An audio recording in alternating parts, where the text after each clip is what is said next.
অদিতি, এখান থেকে চুজ করে নে ইনস্ট্রুমেন্ট আর প্র্যাকটিস করা শুরু করে দে। অদিতি মাথা নাড়ালো ও ধীরে ধীরে হেঁটে সবগুলো গিটার নেড়ে চেড়ে দেখছিল। এখানের মধ্যে একটা নীল রঙের গিটার ভীষণ সুন্দর সবগুলোর মধ্যে, দেখে মনে হচ্ছে দামিও। অদিতি খুশি হয়ে সেটাতেই হাত দিল, ভারী গিটারটা তুলে নিল নিজের হাতে। ওনা ভালো করে সামলে একটা চেয়ারে বসে গিটারের স্টিয়ারিংয়ে হাত নাড়িয়ে টুংটাং শব্দ করতেই হঠাৎ অডিটোরিয়ামে ঢুকলো অদিতির বুকের কাঁপুনি উঠিয়ে দেয়া সেই ধ্রুব ইয়ামিন। সেই একই হাঁটার নিজস্ব ভঙ্গি, গলায় ঝোলানো স্টার শেপের লকেট, মাথার চুল এলোমেলো, আজব গায়ে মলিন টি শার্ট। ধ্রুব অডিটোরিয়ামে আসার সঙ্গে সঙ্গে হল জুড়ে একটা শোরগোল ছিল, সেটা মুহূর্তেই বন্ধ হয়ে গেল। সবাই তাড়াহুড়োভাবে ব্যস্ত হয়ে যায় যার যার ইনস্ট্রুমেন্ট ঠিক করতে। ধ্রুব নিজের মতো করে হেঁটে গিয়ে বসলো নিজের জন্য সবসময় বরাদ্দ করে রাখা চেয়ারটায়। অদিতি ধ্রুবকে দেখছে, সঙ্গে অনুভব করছে সেই একই যন্ত্রণাদায়ক বুকের কাঁপুনি। কেন বারবার বারবার ধ্রুবকে দেখলেই এলোমেলো লাগে অদিতির নিজেকে। ধ্রুবকে দেখলেই মনে হয় ছুট্টে কোথাও পালিয়ে যেতে। এই কেনগুলির উত্তর হয়তো কোথাও না কোথাও অদিতির কাছেই আছে, কিন্তু ভীতু অদিতি এসব নিজের মনের কোথাও জায়গা দিতেই চায় না। ও ছুটে পালিয়ে যায় এই অনুভূতিগুলো থেকে। অদিতি তানিয়ার কানের কাছে ঝুঁকে ডাকল। তানিয়া। তানিয়া সবার পারফরমেন্স নোট করছিল। অদিতির ডাক শুনে ওর দিকে ঝুঁকলো। অদিতি ধীমে গলায় জিজ্ঞেস করলো, সিনিয়র ছেলেরাও আমাদের সঙ্গে একসাথে পারফর্ম করবে? তানিয়া অদিতির কথা শুনে ওর দিকে ভ্রু নাড়িয়ে পরপর আর চোখে ধ্রুবর দিকে চেয়ে হঠাৎ শব্দ করে হেসে উঠল। ধ্রুবকে শুনিয়ে শুনিয়ে বলতে লাগলো, আরে অদিতি, ধ্রুব ভাই তো আমাদের ভার্সিটির সেরা গায়ক। সব গানের পারফরমেন্স উনি জাজ করেন, তারপর স্টেজে পারফর্ম করার জন্য সিলেক্ট করেন।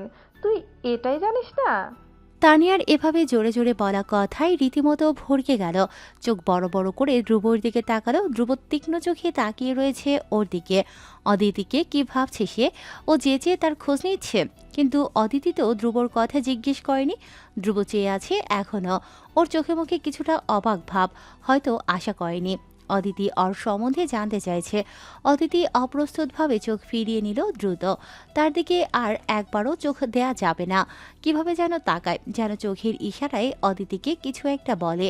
অদিতি গিটারে সুর তুলছে। ধ্রুব তখন ওর আশেপাশে তাকিয়ে কিছু খুঁজছে। হঠাৎ অদিতির হাতের দিকে চোখ গেল।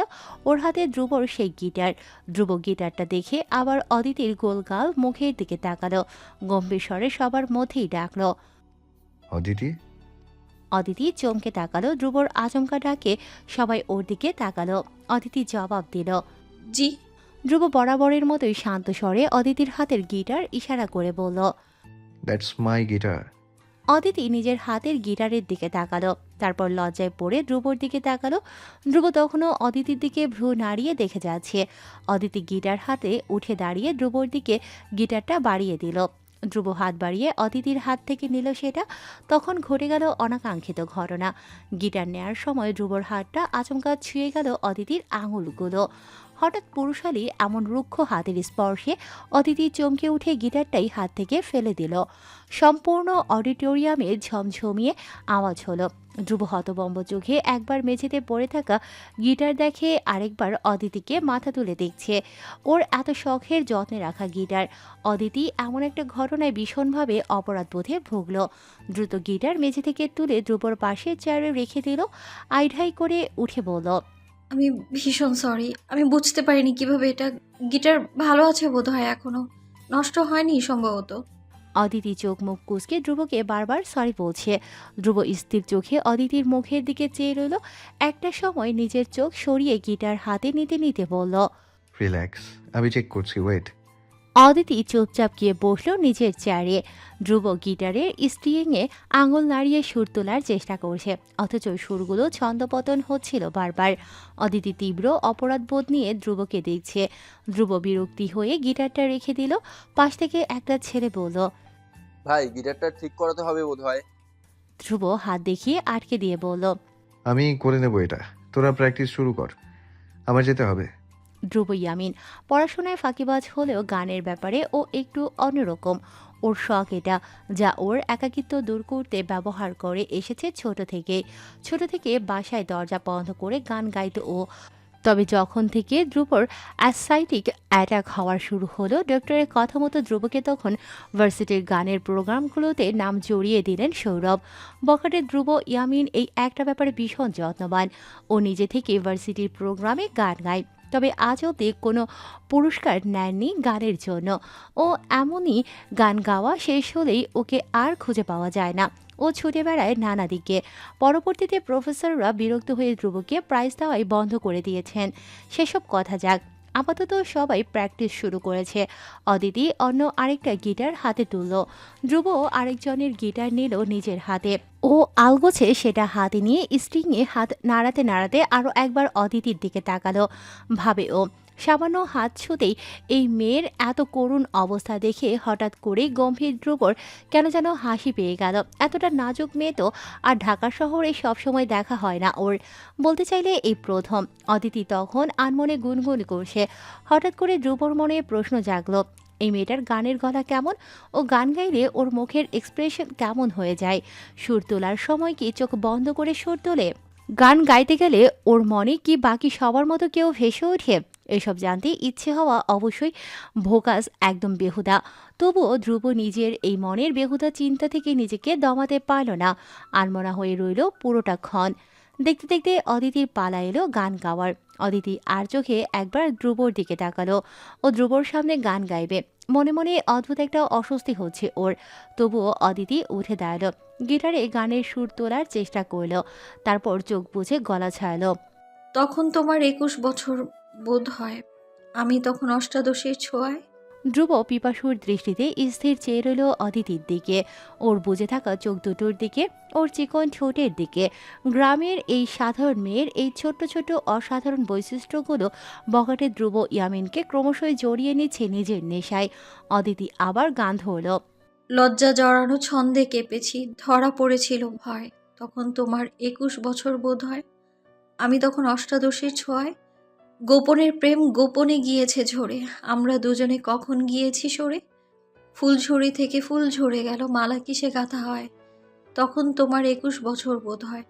আমি তখন অষ্টাদশীর ছোঁয়ায়। গান শেষ হলে সবাই করতালি দিল। অদিতি সবার দিকে চেয়ে মুচকি হাসল। তখনই ধ্রুব ইয়ামিন হৃদয়ে লুটিয়ে পড়ল ওই নারীর তরে, হয়তো সেটা স্বয়ং ধ্রুব নিজেও বোঝেনি। সবার গান গাওয়া শেষ হলো। ধ্রুব ওর নষ্ট গিটারটা কাঁধে ঝুলিয়ে বেরিয়ে এলো অডিটোরিয়াম থেকে।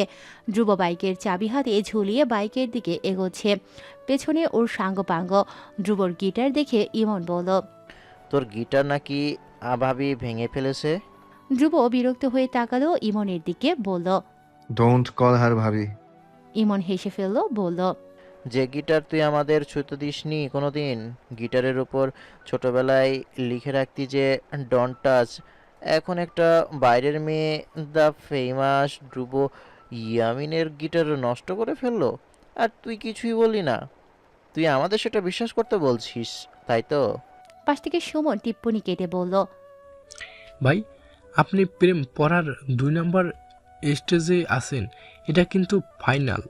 রাজু টিপ্পনি কেটে বলল, ভাই, আজকাল দাড়ি না ওঠা পোলাপান প্রেম করতেছে, আর আপনি কিনা প্রেম স্বীকার করতে ভয় পাচ্ছেন? ধ্রুব ভ্রু কুঁচকে ফেলল, বলল। আমি ভয় পাচ্ছি? রাজু হেসেই বলল। হ্যাঁ, পাচ্ছেনই তো। তো ওরে তো আমি। ধ্রুব তেড়ে গেল রাজুর দিকে। রাজু দৌড় লাগালো। ধ্রুব ধরতে পেলে মান ইজ্জত থাকবে না, আর রাস্তায় ধরে মাইন লাগাবে। তখন হোস্টেলে যাচ্ছে অদিতি। ওর কাঁধের ব্যাগ এক হাতে চেপে অপর হাতে ফোনে কথা বলতে বলতে হাঁটছিল। ধ্রুব দৌড়ের সময় ওকে লক্ষ্য করেনি। অদিতি ফোনে কথা বলছিল দেখে ও ধ্রুবকে খেয়াল করেনি। তারপর দুজনেই খেলো ধাক্কা একটা। অদিতির ফোন ছিটকে পড়ল রাস্তায়। ও চোখ বড় বড় করে টাল হারিয়ে পড়ে যেতে নিচ্ছিল, তবে সামলে নিল ধ্রুব। কৌশলে এক হাতে চেপে ধরল ওর পিঠ, অপর হাতে পাশে থাকা গাছ ধরে নিজেকে ও একই সঙ্গে পড়ে যাওয়া থেকে আটকে ফেলল। অদিতি তখন হাতের আঙুল দিয়ে খামচে ধরেছে ধ্রুবর বুকের কাছের টি শার্ট। বকাটে ধ্রুব ইয়ামিন এবং গ্রামের ছাপুষা অদিতি হায়াতের প্রেমের শুরুটা হয়তো এখন থেকে শুরু হয়েছিল। ধ্রুব অবাক চোখে দেখে যাচ্ছে অদিতিকে। অদিতির আতঙ্কে নীল হয়ে যাওয়া মুখটি, ওর নাক, ওর তীর করে কেঁপে ওঠা ঠোঁট, কুচকানো 2 চোখ, সবকিছুই মারাত্মকভাবে গ্রাস করে নিল শক্ত পাথর মজার ধ্রুব ইয়ামিনকে। ধ্রুব অনুভব করলো ওর বুক কাঁপছে, ওর শ্বাস প্রশ্বাস বেড়ে যাচ্ছে। ও স্বাভাবিক নয়, ভেতরে ভেতরে সবটাই ধ্রুবর নিয়ন্ত্রণের বাইরে চলে গেছে। ধ্রুব ধ্রুব ইয়ামিন সম্ভবত ফেঁসে গেছে। অদিতি আশেপাশে ভয়ে ভয়ে তাকালো। কেউ কি দেখে নিয়েছে? না, কেউই দেখেনি। ও স্বস্তির শ্বাস ফেলল, তারপর চোখ মুখ খিচে ধ্রুবর বুকে ধাক্কা দিল। ধ্রুব বুঝতে পেরে সাথে সাথে ছেড়ে দিল অদিতিকে। দুজনেই সোজা হয়ে দাঁড়ালো। অদিতি আর ধ্রুবর দিকে একবারও তাকালো না। ও রাস্তায় আশেপাশে খুঁজতে লাগলো কিছু। রাস্তার একপাশে ভেঙে চুরে পড়ে থাকা ফোনটা দেখতে পেল। ভাঙা ফোন হাতে তুলে অদিতির মনটাই খারাপ হয়ে গেল। ও একবার ধ্রুবর দিকে চেয়ে পরপর চোখ গড়িয়ে নিয়ে ফোনটা হাতে উঠিয়ে দাঁড়ালো। ধ্রুব অদিতির মন বুঝে আগ বাড়িয়ে বলল, ভেঙে গেছে না? আমি এটার ক্ষতিপূরণ। না। অদিতি সঙ্গে সঙ্গে জবাব দিয়ে দিল। ও চায় না ধ্রুবর সঙ্গে এভাবে বারবার বারবার কোনো না কোনোভাবে ওর দেখা হোক। অদিতি কখনোই চাইবে না যার জন্য অদিতির মন বারবার বেইমানি করে, কিছু একটা অনুভব করে তার চোখে চোখ মেলাতে। অদিতি ঠিক করেছে ও আজ থেকে এড়িয়ে যাবে ধ্রুবকে যতটা পারা যায়। চোখে চোখ মেলাবে না, চোখে চোখ মেলালেই ওর বিপদ, ঘোর বিপদ। অদিতি তারপর ধ্রুবর দিকে আর একবারও তাকালো না, দ্রুত ওকে এড়িয়ে পাশ কাটিয়ে হেঁটে গেল। ধ্রুব আহাম্মক হয়ে অদিতির কাজগুলো দেখে গেল। মেয়েটার হুট করে হয়েছেটা কি ও বুঝতে পারল না। অদিতি চলে যেতেই রাজু এবার দূর থেকে এগিয়ে এলো ধ্রুবর দিকে। দুজনে একসঙ্গে অদিতির যাওয়ার দিকে চেয়ে আছে। রাজু নিজে এবার কিছুটা অবাক হয়ে বলল, ধ্রুব ভাই, ভাবি কি পালিয়ে গেল তোমার থেকে?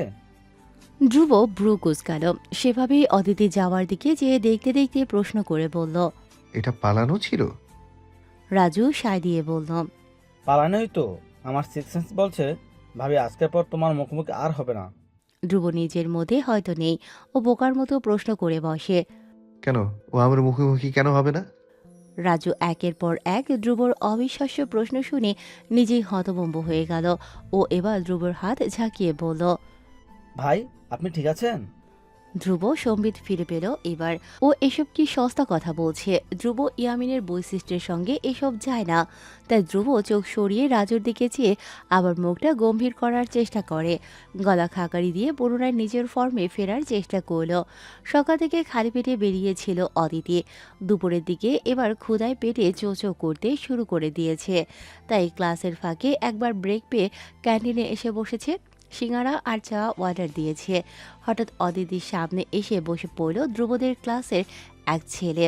অদিতি ভরকে গিয়ে বড় বড় চোখে তাকালো ছেলেটার দিকে। ছেলেটা অদিতির দিকে হেসে তাকালো। পরিচিত হওয়ার জন্য হ্যান্ডশেকের জন্য এক হাত বাড়িয়ে দিয়ে হালকা হেসে বলল, হ্যালো অদিতি, আমি তন্ময়।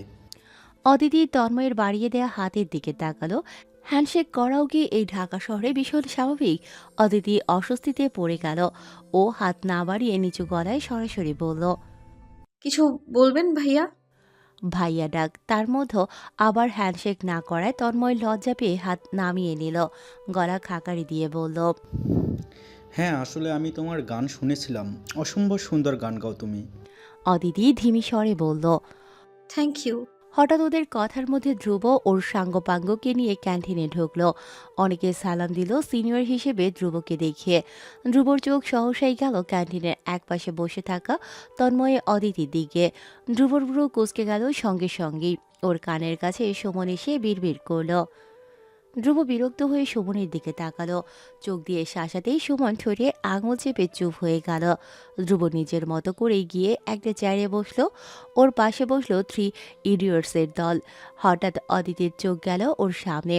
ও চমকে উঠেছে। ধ্রুব স্বয়ংবর সামনে বসা অদিতির দিকে তীক্ষ্ণ চোখে চেয়ে ক্যানের কোকাকোলা গিলছে। যেভাবে অদিতি তন্ময়কে দেখছে যেন এক্ষুনি থাপা বসিয়ে দুজনকেই দিনের তারা দেখিয়ে দেবে। অদিতি চেয়েছিল চোখে চোখ পড়তেই হুট করে ওর হৃস্পন্দন বেড়ে গেল। অদিতি চমকে উঠে বুকের বাঁ পাশে এক হাত রাখলো। মনে পড়ে গেল ও তো ভেবেইছেই ধ্রুবকে এখন থেকে ইগনোর করবে। ধ্রুবর চোখে আর কখনো তাকাবে না। ওই চোখে তাকারই বিপদ। যখনই অদিতি তাকায় ধ্রুব ইয়ামিন তক্ষুনি যেন নির্লজ্জের মতো চেয়ে থাকে অদিতির দিকে। অদিতির বুক মারাত্মক কাঁপে তখন। তন্ময় ধ্রুবকে দেখে যেন আরও আশকারা পেল।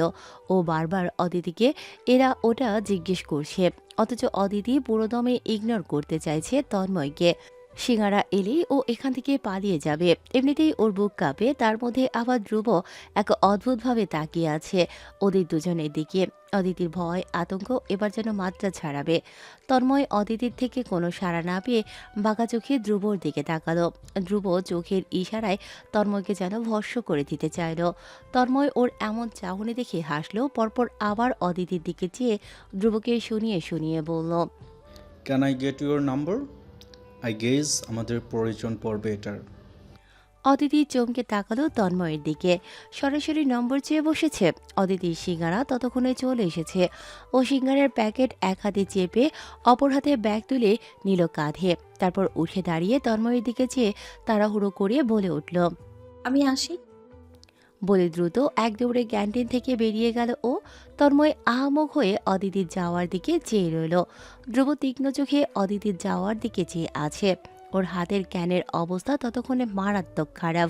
সমস্ত রাগ জেদ এটার উপরেই ঝাড়ার কারণে ক্যান দুমড়ে মুচড়ে গেছে রীতিমতো। ধ্রুব ওটা ফেলে চেয়ার থেকে উঠে এগিয়ে গেল তন্ময়ের দিকে। তন্ময় ধ্রুবকে এগিয়ে আসতে দেখেছে, তবু ওকে ইগনোর করার চেষ্টা করে আরাম করে গুনগুন করে গান গাইতে গাইতেই কানে হেডফোন লাগালো। ধ্রুব ওর সামনে গিয়ে অতিথির চেয়ারটায় বসলো, তারপর বিশ্রী একটা হাসি দিয়ে হ্যান্ডশেকের জন্য হাত বাড়িয়ে দিয়ে বলল, হ্যালো তন্ময়, আমি ধ্রুব ইয়ামিন। তন্ময় কান থেকে হেডফোন খুলে অমায়িকভাবে হাসার চেষ্টা করে চেয়ার থেকে উঠে হাত বাড়িয়ে হ্যান্ডশেক করল ধ্রুবর সাথে। Very nice to meet you Dhruv. Dhruv ব্রুকুসকে তাকালো, দুজনেই চেয়ারে বসলো মুখোমুখি। তন্ময় আশেপাশে ধ্রুবর 3 ইডিয়টসকে দেখে সবাই ওর দিকে রাগান্বিত দৃষ্টিতে তাকিয়ে আছে, যেন এক্ষুনি ওরা তিনজন তন্ময়কে কামড়ে কুমড়ে খেয়ে ফেলবে, খেয়ে ঢেকুর অবধি তুলবে না। তন্ময় ওদের দিকে চেয়ে আবার হেসে চোখ সরিয়ে ধ্রুবকে দেখল। ধ্রুব স্বাভাবিক গলায় বলল, দিনকাল কেমন যাচ্ছে? তন্ময় উত্তর দিল, ভালো, পড়াশোনার চাপ বেশি অবশ্য। টপারদের তো পড়ার চাপই থাকে, আমাকেও লাইফ বিন্দাস, নো চাপ। সুমন পাশ থেকে কড়া গলায় অথচ গা জ্বালানো হেসে বলল, দ্য ফেমাস ধ্রুব ইয়ামিনের সঙ্গে টপারদের কোনো সখ্যতা নেই বললেই আমি জানি। আমার কাছে কেন আসা হলো শুনি? তন্ময় সুমনের দিকে চেয়ে হাসার চেষ্টা করলো, কিন্তু ওর আগুন চোখ দেখে নিমিষেই হাসিটুকু গিলে নিয়ে সরাসরি ধ্রুবর দিকে চেয়ে বলল, যারে যারে মিয়া তুমি লাইন মারতেছ, ওই মেয়ে আমাদের ধ্রুবর না হওয়া গার্লফ্রেন্ড, তাই চোখটা নামিয়ে। আজ থেকে ওই মেয়ে আমাদের ভাবি। টুকু, আজ থেকে ওই মেয়ে তোমার ভাবি। কি ডাকবা?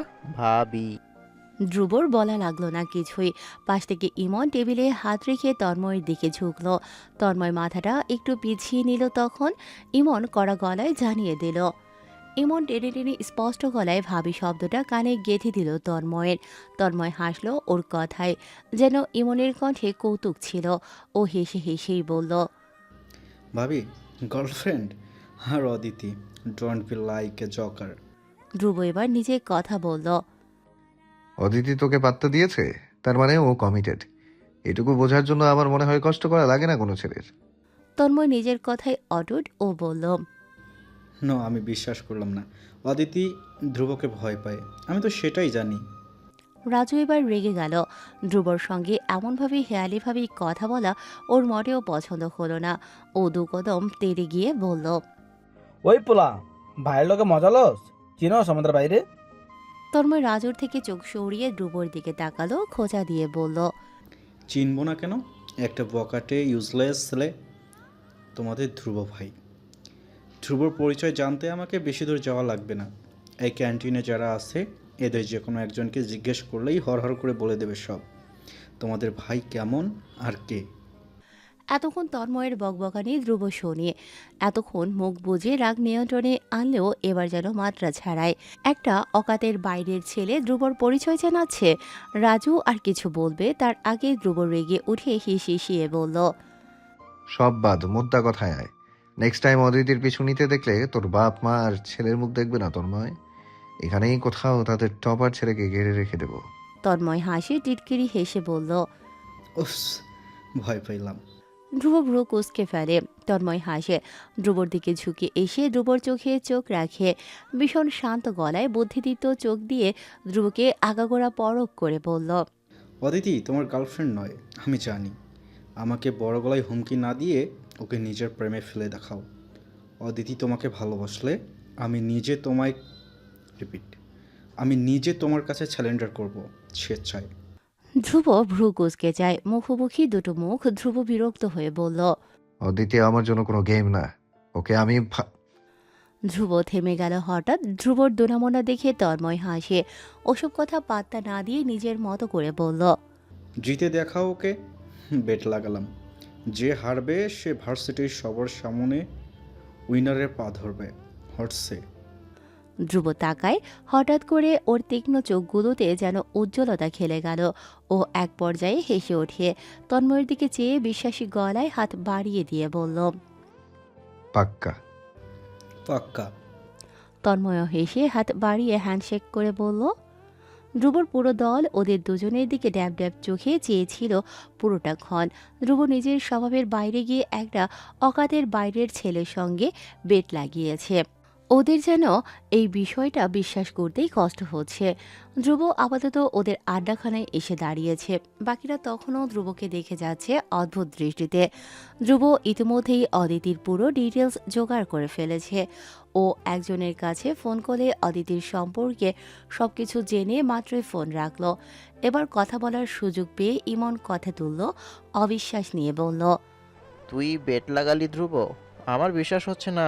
বাই গড, ওই পোলা তোর পায়েরও যোগ্য না। ধ্রুব হাতের ক্যানটায় চুমুক দিতে দিতে গা ছাড়া ভাবে বলল। জানি। তাহলে কোন দুঃখে এমন ফালতু বেট লাগালি? ইমন এবার যেন ভীষণ বিরক্ত হলো। ধ্রুব ক্যানটা আঙুলের ফাঁকে নিয়ে ঝাঁকিয়ে আবারও চুমুক দিল। তারপর বিশ্রী হেসে বলল। কারণ হি নিডস সামথিং স্পাইসি। কেউই বুঝল না ধ্রুব কি বোঝাতে চাইছে। রাজু বলল। মানে ভাই? ধ্রুব ক্যান ফেলে দিল রাস্তাতে। জিন্সের পকেটে দুটো হাত ঢুকিয়ে লাফিয়ে লাফিয়ে ক্যানকে জুতো দিয়ে বলের মতো গড়িয়ে সামনে নিতে নিতে বলল। মানে এটা হচ্ছে from now I can see Tanmoy ভার্সিটির সবার সামনে আমার পা ছুঁয়েছে, আর আমি ওর মুখের মধ্যে লাথি মারছি। ইমন বলল। তার মানে তুই একদম শিওর অদিতি তোকে ভালোবাসবে? ধ্রুব একদম চুপ হয়ে গেল। কথা বাড়ালো না এই প্রশ্নে। নিজের মতো করে ক্যান নিয়ে খেলছে ও। সুমন কিছুটা ভাবুক হয়ে বলল। ভাই, ভাবিকে পটানো এতটাও সহজ হবে না আমার মনে হয়। এ তো ভয়ে এনার ভেতরে আপনাকে দেখলেই তো পালিয়ে যায়। ধ্রুব এবার কিছুটা হাসল। সুমনের দিকে চেয়ে মৃদু হেসে আবার মুখ গম্ভীর করে খেলায় মন দিয়ে বলল। আর পালাবে না, আমি এসে গেছি। ধ্রুব ক্যানটা গড়িয়ে নিতে নিতে নিজের বাইকের সামনে নিয়ে এলো। ক্যানটা আবার জুতো দিয়ে পিষে দুমড়ে মুচড়ে ফেলে বাইকে চড়ে বসলো। ইমন বলল। কোথায় যাচ্ছিস এখন আবার? ধ্রুব বাইকের ইঞ্জিন চালু করতে করতে জবাব দিল ছোট করে। মহাখালী। তোদের ফ্যাক্টরিতে? হুম, আমাকে দেখে যার আত্মা কাঁপে, দেখি তার কাঁপুনি কমাতে পারি কিনা। অদিতি সবে টিউশন করিয়ে বেরিয়েছে। ওর জন্য ধ্রুব ওদের ফ্যাক্টরির সামনে এসে দাঁড়িয়েছে। ও ওদিকেই দাঁড়াতেই গলির মোড়ে যতগুলো ছেলেপেলে আড্ডা দিচ্ছিল সবাই সুরসুর করে চলে এলো সেখান থেকে। ধ্রুব ওদের যাওয়ার দিকে চেয়ে বাঁকা হাসে। যখন কেউ ধ্রুবকে ভয় পায় ওর ভীষণ ভালো লাগে। আত্মিক একটা তৃপ্তি মেলে তখন। ধ্রুব একটা তৈরি দেয়ালের ওপর বসে পড়ে অপেক্ষা করতে লাগলো অদিতির আসার। ওর হাতের বরাবরের মতোই সিগারেট ফু করে ধোয়া উপরের দিকে উড়িয়ে দিতে ব্যস্ত সে। অদিতি যখন ওই পথটা পেরোলো ও তখন দেয়াল থেকে এক লাফে নেমে দাঁড়ালো দ্রুত। প্যান্টের ময়লা দ্রুত ঝেড়ে কলার ঠিক করে অদিতির দিকে তাকায়। অদিতি আর মনে হাঁটছে, অন্যদিকে ওর মন তেমন নেই। ধ্রুব এগিয়ে গেল দু কদম। হঠাৎ করে কি মনে করে আটকে গেল ওর পা। আর এগোতে পারে না। পা দুটো থেমে গেল ওর। ফুরফুরে মনটা ওর সংকীর্ণ হয়ে যায়। ধ্রুব যতই মন্ত্রীর ছেলে হোক, ও তো অদিতির কাছে সেই একই রাস্তার বকাটে একটা ছেলে, যার কাজ মারধর করা, মানুষকে হেনস্থা করা। এতকাল ধ্রুব নিজের কাজগুলো নিয়ে একবারও ভাবেনি, কিন্তু এখন যেন অদিতির ওর প্রতি ভয় চোখে ব্যাপারগুলো আঙুল দিয়ে দেখিয়ে দিচ্ছে। ধ্রুব অদিতির দিকে দূর থেকেই চেয়ে রয়। মেয়েটা আজ একটা সাদা রঙের কুর্তি চুড়িদার পাজামা পরেছে, সুতির ওড়না শালীনভাবে গায়ে জড়িয়ে রাখা।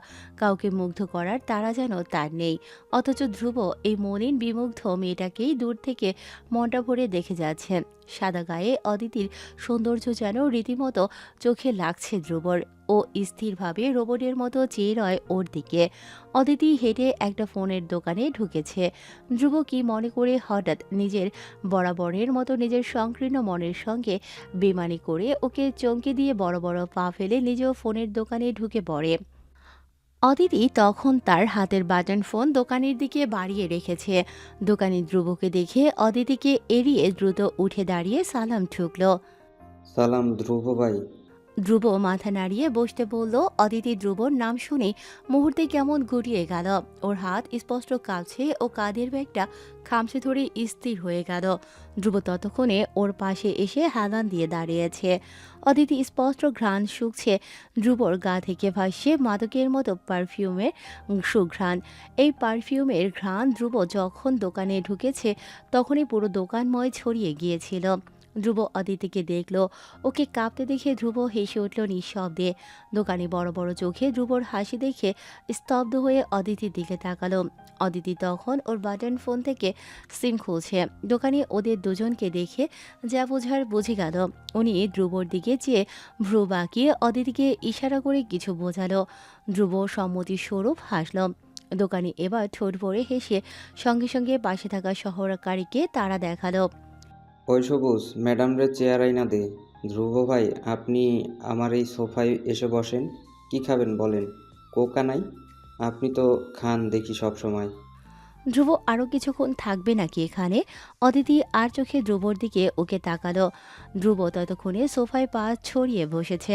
দোকানি ধ্রুবর কিছু বলার আগেই কোক একটা হাজির করেছে। অদিতির জন্য এনেছে আইসক্রিম। দোকানি অদিতিকে আইসক্রিম সাজছে দেখে ও ভীষণ অবাক হলো। অদিতি অপ্রস্তুত ভঙ্গিতে দ্রুত দুহাতে মানা করে বসল। লাগবে না আমার ভাইয়া। আপনি খামোকে এগুলো কেন আনলেন? আমি খেয়ে এসেছি। লজ্জায় পড়ে এমন নানা কথাই বলতে লাগলো ও। দোকানি শুনল না, জোরপূর্বক হাতে আইসক্রিম ধরিয়ে দিয়ে গাল ভরে হেসে বলল। আমাদের ভাই কিন্তু বাইরে শক্ত হলেও ভেতরে ভীষণ নরম ভাবি। আপনি তারে ভালো রাইখেন। ধ্রুব দোকানের এভাবে সরাসরি বলা দেখে খুক খুক করে কেসে উঠল। অদিতিও ভ্রু কুঁচকে ফেলল। এইভাবে ভার্সিটি ছাড়িয়ে ডাক এতদূর অবধি এসে গেছে। এসব নিশ্চয়ই ধ্রুব বা এর গ্যাংয়ের কাজ। অদিতি এবার কিছুটা বিরক্ত হলো। ধ্রুবর দিকে তাকালে ধ্রুব দু কাঁধ উঁচু করে ঠোঁট উল্টে ফেলল। এমন একটা ভান করলো যেন এসবের কিছুই ওর কাজ নয়। অদিতি ছোট্ট করে হতাশার শ্বাস ফেলল ও দোকানের দিকে চেয়ে বলল। ভাইয়া, আমার ফোন কবে নাগাদ ঠিক করে দিতে পারবেন? দোকানে অদিতির ফোনটা সহকারীকে ডেকে ওর হাতে দিয়ে দিল। অদিতির দিকে চেয়ে যথাসম্ভব অমায়িক গলায় বলল। আজকেই দিব ভাবি। আপনার কাজ সবার আগে হবে। আমার দোকানে 10 মিনিট খাড়ান। প্রতিবাক্যে এতবার ভাবি ডাকা রীতিমতো হজম হচ্ছে না অদিতির। ও এবার দোকানের দিকে চেয়ে গম্ভীর গলায় বলে উঠল। ভাইয়া, আমি বিয়ে করিনি এখনো। আমায় প্লিজ ভাবি ডাকবেন না এভাবে। দোকানি হতভম্ব চোখে অদিতির দিকে চেয়ে আবার ধ্রুবর দিকে তাকালো, যেন সে পৃথিবীর সপ্তম আশ্চর্যের কথা শুনছে। ধ্রুব চোখের ইশারায় বোঝালো এই মেয়ে যা বলছে চুপচাপ তা মেনে নাও। দোকানি বুঝলো ধ্রুবর কথা। সে নিজেকে শুধরে দিয়ে এবার বলল। সরি আপু, আমি ভেবেছি আপনি আর বাদ দেন। এই কামরুল, আপুর ফোন ঠিক হয়েছে? উনি আর কতক্ষণ অপেক্ষা করবে? বসের থেকে তাগাদা পেয়ে কামরুল হাত চালাচ্ছে দ্রুত। অদিতি অবাক। একটু আগেই এই দোকানি তাকে বলেছে পরশু এসে ফোন নিয়ে যেতে। এখন 10 মিনিটের মধ্যেই কাজ হাসিল। ওর বুঝে কিছুই আসলো না। অদিতির ফোন ঠিক করে দেয়া হলো। দোকানি অদিতির দিকে ফোন এগিয়ে দিয়ে বলল। আপু, আপনি এই যুগে এসেও বাটন ফোন ইউজ করেন? আমার আমার দোকানে কিন্তু ভালো টাচ ফোন আছে, দেখবো? অদিতি দোকানে সাজিয়ে রাখা স্মার্টফোনগুলোর দিকে এক নজর চোখ বুলিয়ে তারপর মলিন হেসে বলল। লাগবে না ভাই, আসি। থ্যাংক ইউ কাজটা এত দ্রুত করে দেওয়ার জন্য। দোকানি লাজুক হাসলো। অদিতি চলে যেতেই দোকানি ধ্রুবর দিকে এগিয়ে গেল। ধ্রুব দোকানির হাতে খালি কোকের ক্যান ধরিয়ে দিয়ে উঠে দাঁড়ালো। দোকানি ধ্রুবর দিকে চেয়ে হতাশ গলায় আফসোসের স্বরে বলল, ভাই ভাবি পটেনি এখনো? ভাই ভাবি পটেনি এখনো না? ধ্রুব উত্তর দিল না। দোকানির দিকে 1000 টাকার একটা নোট বের করে দিয়ে বলল, এটা রাখো। ও যতবার এই দোকানে আসবে ততবার আমার বউ হিসেবে বেস্ট ট্রিট দেবে। দোকানি হাতে 1000 টাকার নোট নিয়ে ফ্যাল করে ধ্রুবর দিকে চেয়ে রইল। ধ্রুব ততক্ষণে দোকান থেকে বেরিয়ে অদিতির পিছু নিয়েছে।